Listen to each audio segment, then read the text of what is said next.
Oh man, I can't believe it. It's finally here. Tomorrow morning I can finally go and pick up Horizon Zero Dawn 2 and finally play it after all these delays. God, I love the first game. Oh, oh man. I don't think I'm going to be able to stay up all night though. I know I can do this. I know I'm getting older, but I'm sure I can stay up all night. It's just so tired. I just rest my eyes for just a little bit.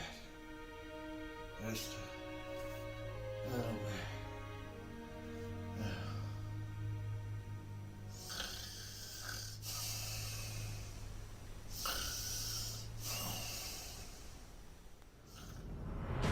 Oh, awesome!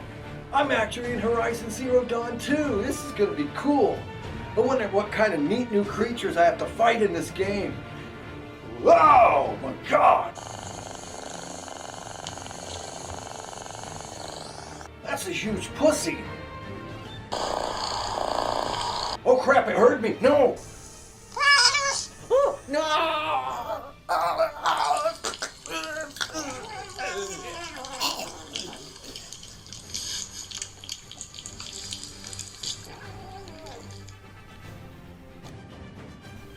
Horizon Forbidden Buzz, coming soon to a gaming system near you.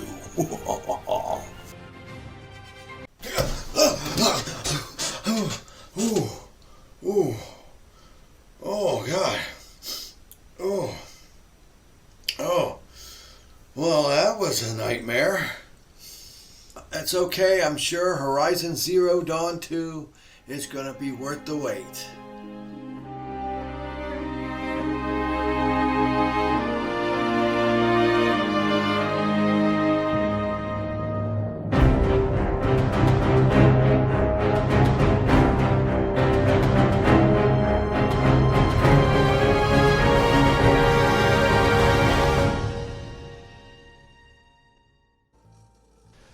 Hello everybody, it's me Nate aka Double Dog, and I'm back with another review. This time I'm reviewing Horizon Zero Dawn 2 Forbidden West. This game was once again developed by Guerrilla Games and published by Sony Interactive Entertainment and just launched on February 18th of 2022 for the PlayStation 4 and the PlayStation 5, and is naturally a direct sequel to the 2017 original game. Now keep in mind this game has been delayed once again due to the mighty COVID-19, which they claim it led to a lot of issues with voice actors and stuff like that, but it is finally here, and I can say it is far superior to the original game. Now, where does this take place exactly? Unlike the other game, this one is once again in a post-apocalyptic version of our normal society, but this time it takes place in the main areas of California, Nevada, and Utah. Now, as for the overall plot, once again, you take on playing as Aloy, as this time she's trying to find the source of a plague that kills everything it infects. Honestly, I'm not going to get into details because I will say this personally. The overall story arch in these games, I think, gets a little bit carried away, and this one does as well. But it does fit with the mythos and the style of the game, so I really don't have a problem with it. But be ready for a lot of techno babble as you get in deeper into this game, honestly. Now, the main thing about a sequel is you got to make it bigger, bolder, and badder than the original. How does Horizon Zero Dawn Forbidden West step up the game? Well, they kind of basically turn it into Zelda Breath of the Wild. I know that's kind of messed up to say, but there were so many similarities when I was playing this that made me think, hey, you've seen that this was a good idea from Breath of the Wild, so you've incorporated it into the game. And fortunately, I don't have a problem with games doing that as long as it makes the game better.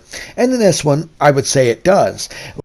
Like, Aloy has an upgrade that allows her to see different rock faces. You can see the grab holds, the hand holds that you can use to climb up the rock faces. It's still not freeform like in Legend of Zelda, but it is greatly improved to where it makes it where you can climb up a lot of places a lot easier than in the original game. Next up is different grapple points throughout it. So along with being able to climb the rocks, there's these other areas that you can use as grapple points to grab to get up and around areas as well. And naturally, the big addition this time is the underwater areas, where you can actually freely traverse and explore underwater areas that are grand and beautiful all on their own, with a lot of different enemies you have to deal with as well. And the other reason why I say this reminds me of Zelda Breath of the Wild is you get something known as a shield wing, which is a glider very similar to what Link has in Breath of the Wild. So you can combine these moves together, and it works great. It does work great and makes it way more fluent in order for you to tackle your enemies in this game. You can use your grapple mechanic to pull yourself up in the air, to pull out your shield wing to be able to glide to get up higher for a nice aerial viewpoint, for nice vistas and stuff like that. So it does fit into this game and works, but I just can't help but say, you know what? It just reminds me of a robot dinosaur version of Breath of the Wild, which is not a bad thing at all. That move I'm talking about is known as a pull caster, and it is a wrist-mounted device that you have as you play through the game that allows you to grapple things to get to them, and you can also use it almost like a winch to pull items to you, treasure, items, stuff like that, and it's quite quite impressive how you can actually use this, combining it with your other abilities and moves, and especially the shield wing. It makes it to where you can use it to help you fight enemies or get away from them easier. And all in all, honestly, it does add a lot to the overall gameplay of this title. Now, the other thing along with Aloy is the fact that she had a lot of moves in the last one. What about this one? Don't worry, they got you covered. There are 6 different skill trees that you can do in this game. And the thing I absolutely love about this is you don't have to focus on one skill tree. Now, you can, because once you unlock all the skills in one skill tree, you'll get like the bonus perks at the end, of course, but you don't have to do that. You can mix and match as you choose if you see different perks that you want to have to custom tailor your own character for your own play style. And it actually does add to a lot of replayability in this title and a lot of different variations, which I thought was very well done.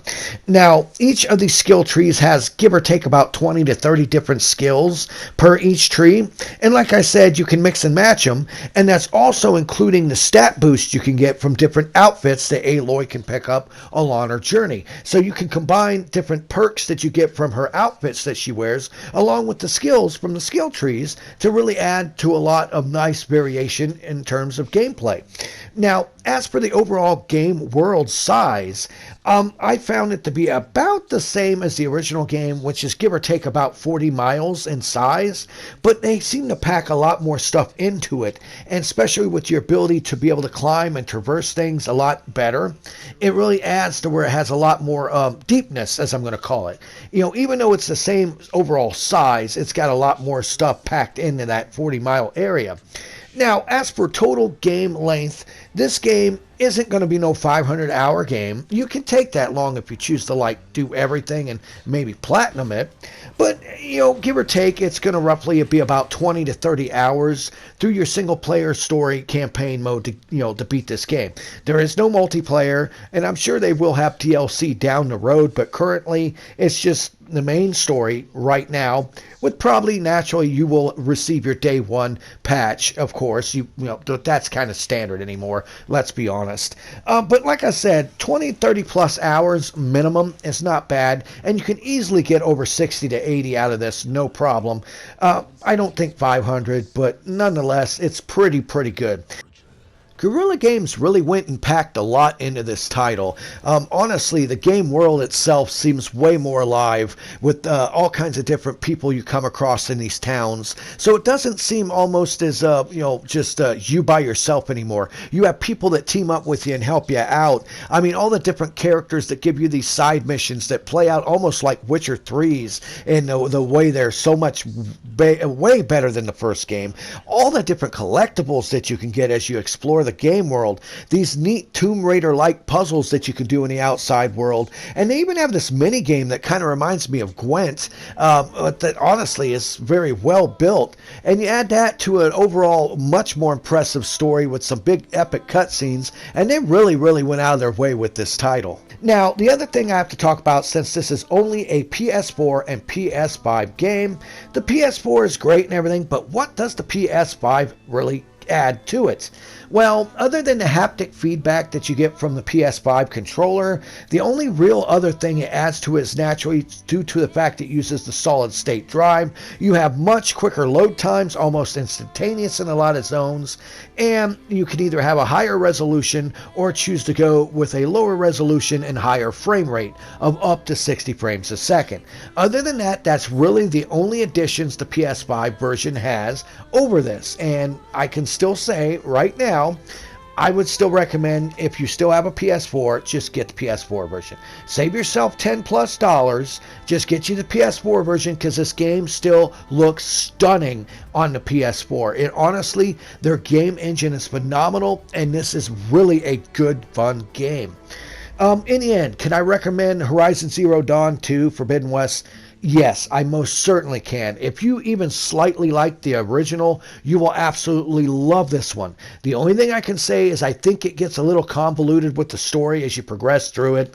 But if you can just get beside that, don't let that bother you too much, and just enjoy the game for what it is, a fun open world adventure with lots of action, good bosses you fight, lots of sweet, neat enemies that you deal with. And really the story is kind of a back thing to it. I really didn't like the story in this. I really didn't.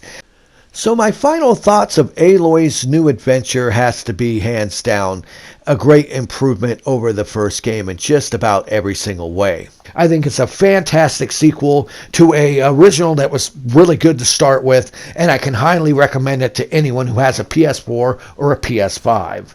Please leave in the comments below what you think of this particular review. Do you feel that I left anything out that I should have included? Do you feel there's something I should have cut out? Make sure to give me a thumbs up if you like this review. Please subscribe to my channel. And remember, I always end my videos by saying, have fun, play hard, and remember, people, the devil is in the details. Peace out until next time.